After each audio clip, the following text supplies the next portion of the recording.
ప్రియమైన దేవుని బిడ్డలారా, ప్రభునామమున మీ అందరికీ దేవుడు చేసిన కృపను బట్టి ఈరోజు మనకు సమయాన్ని ఇచ్చిన దాన్ని బట్టి ప్రభు పేరట మీ అందరికీ కృతజ్ఞతాస్తుతులు స్తోత్రం చెల్లించుకుంటున్నాను.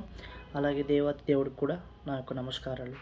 గత 2 రోజుల నుంచి కొన్ని అనివార్యమైన కార్యాల చేత నేను మీ మధ్యలోకి రాలేకపోతున్నాను. అందు నిమిత్తం నన్ను క్షమించండి.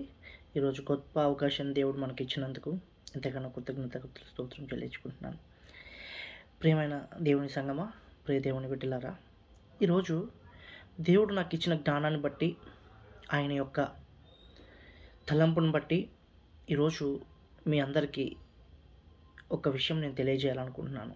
అది ఏమిటి అంటే, దేవుడు నాకు ఇచ్చిన ప్రేరేపణను బట్టి మనం అందరం బైబిల్ చదవాలి అనుకుంటాం, మనం అందరం బైబిల్ గురించి తెలియాలి అనుకుంటాం, మనం అందరం బైబిల్లో ఏం చేయాలి, ఏం నేర్చుకోవాలి అని అనుకుంటాం.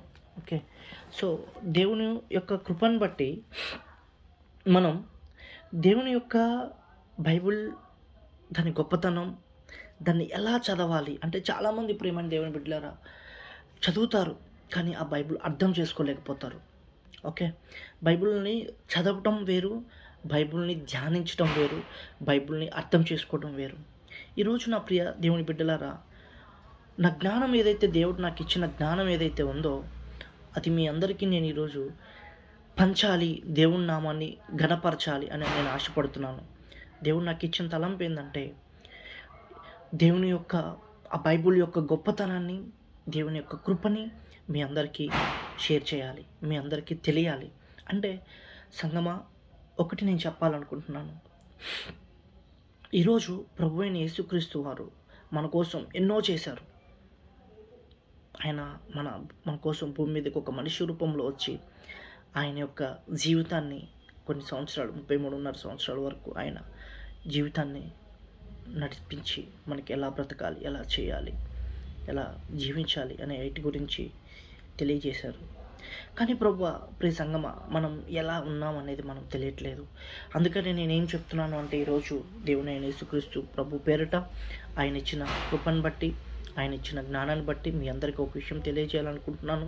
ఈరోజు నుంచి బైబిల్ని ఎలా చదవాలి, ఫస్ట్ కాన్సెప్ట్, దాన్ని ఎలా అర్థం చేసుకోవాలి, సెకండ్ థింగ్, ఒక్కొక్క గ్రంథం, ఒక్కొక్క అధ్యాయం మనకి ఏం తెలియజేస్తుంది అనే వివరణ ఈ యొక్క మీకు తెలియాలి. కాబట్టి మీరు చదవాలి, బైబిల్ గురించి నేర్చుకోవాలి, బైబిల్ని ఎలా చదవాలో తెలియాలి. ఇవన్నీ కూడా నా ప్రియ సంగమా ఈరోజు నేను మీతో పంచుకుంటున్నాను. ప్రతిరోజు మీకు ఒక మంచి టాపిక్ తీసుకొస్తాను. ఒక్కొక్క అధ్యాయం ఎలా చదవాలి, ఒక్కొక్క గ్రంథం మీకు ఏం తెలియజేస్తుంది, దాన్ని బట్టి మీరు చాలా అర్థవంతంగా మీరు అర్థం చేసుకుంటారు, బైబిల్ని తెలుసుకుంటారు, అట్టి జ్ఞానాన్ని మీరు సంపాదిస్తారు, దేవుని యొక్క కృపని 10 మందికి పంచుతారు. నేను ఈరోజు మీకు ఫస్ట్ ఒక గ్రంథం గురించి నేను నేర్పిస్తున్నాను. ఓకే, దీని చరిత్ర నేను నెక్స్ట్ వీడియోలో మీ అందరికీ చెప్తాను. ఫస్ట్ గ్రంథం ఆదికాండం. ఓకే, ప్రియమైన దేవుని బిడ్డ, మీరందరూ చదివి ఉంటారు ఆదికాండాన్ని.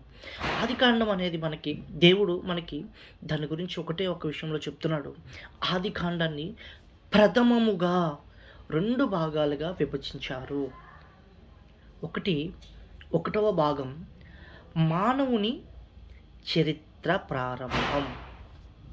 అంటే మానవుని చరిత్ర ప్రారంభం అంటే దీంట్లో నా ప్రియ సంగమా 1వ అధ్యాయం నుంచి 11వ అధ్యాయం వరకు దేవుడు మొత్తం ఈ సృష్టికి, దేవుడు లోకాల్ని, సకల ప్రాణుల్ని ఎలా సృష్టించాడో తెలుస్తుంది. మళ్ళీ చెప్తున్నాను, 1వ అధ్యాయం నుంచి 11, 12 అధ్యాయం వరకు దేవుడు ఫస్ట్ మానవుని యొక్క చరిత్ర, అంటే దేవుడు లోకాన్ని ఎలా సృష్టించాడు, సకల ప్రాణుని ఎలా సృజించాడు, ఏదెను తోటలో పాపం ఎలా జరిగింది, మానవుని తొలి తరాలు ఏంటివి, నోహాహు అతని వంశీయులు, ఈ 11వ అధ్యాయం వరకు వీటి గురించి మనకి దేవుడు నేర్పిస్తున్నాడు.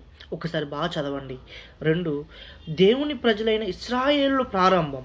అంటే దేవుని యొక్క ప్రజలు, ఇశ్రాయేలు అనే గ్రంథం మనకి 11వ అధ్యాయం 26వ వచనం నుంచి 50వ అధ్యాయం 26వ వచనం వరకు అబ్రహాము, శారా, ఇసాకు గురించి తెలియజేస్తుంది.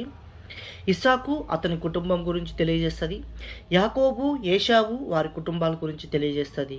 యాకోబు కుమారుడైన యేసేపు వృత్తాంతం గురించి తెలియజేస్తుంది.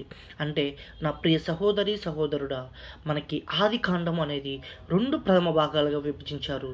1 ఆవిర్భావం, 2 దేవుని ప్రజలైన ఇశ్రాయేలు గురించి.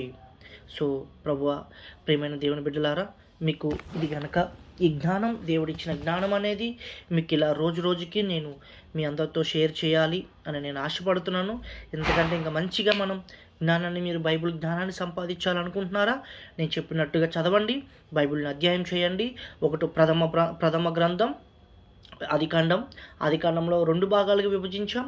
1 మానవుని చరిత్ర, సృష్టి చరిత్ర, ఇవన్నీ కూడా ప్రథమ భాగంలో వస్తుంది. 2వ భాగం వచ్చేసి దేవునికి ఇష్టమైన ప్రజలు ఇశ్రాయేలు గురించి మనకి తెలియజేస్తుంది. ఈ రకంగా మీరు బైబిల్ ధ్యానించండి. బైబిల్ గురించి మంచి దాంట్లో ఉన్న జ్ఞానాన్ని, దాంట్లో ఉన్న గుప్త నిధిని మీరు సంపాదించుకోండి. అటు జ్ఞానం సంపాదించుకోమని నజరేయుడైన యేసుక్రీస్తు నామములో మీ అందరికీ ప్రార్థిస్తున్నాను. నా తండ్రి, ప్రియమైన సంగమ, ఇటువంటి మంచి వీడియోలు మీకు పెట్టాలి, మీకు చేయాలి అంటే, ప్రియ పరలోకమైన దేవుని నామాన్ని మీ అందరికీ తెలియచేయాలి అంటే ఒక 50 సబ్స్క్రైబర్స్ కావాలంట. ఆ 50 సబ్స్క్రైబ్ చేస్తే మనం లైవ్ కూడా చెప్పొచ్చు. సో మీ అందరి సపోర్ట్ ఉంటుందని దేవుని ఆశిస్తూ మీ అందరి పేరిట దేవుడికి మంచిగా ప్రార్థన చేయాలని కోరుకుంటున్నాను. మీ ప్రార్థనలు, అవసరతలు ఏమున్నా సరే కామెంట్ రూపంలో తెలియచేయండి. మీకోసం అనునిత్యం నేను ప్రార్థించడానికి, మీకోసం, మీ కుటుంబం కోసం, మీ ఫ్యామిలీస్ కోసం, మీ పిల్లల కోసం, మీరు చేస్తున్న వ్యాపార వృత్తి ప్రతి దానికోసం ప్రార్థించడానికి నేను మీకోసం దేవుని పట్ల ఉన్నానని మీకు తెలియజేస్తున్నాను. God bless you. Thank you.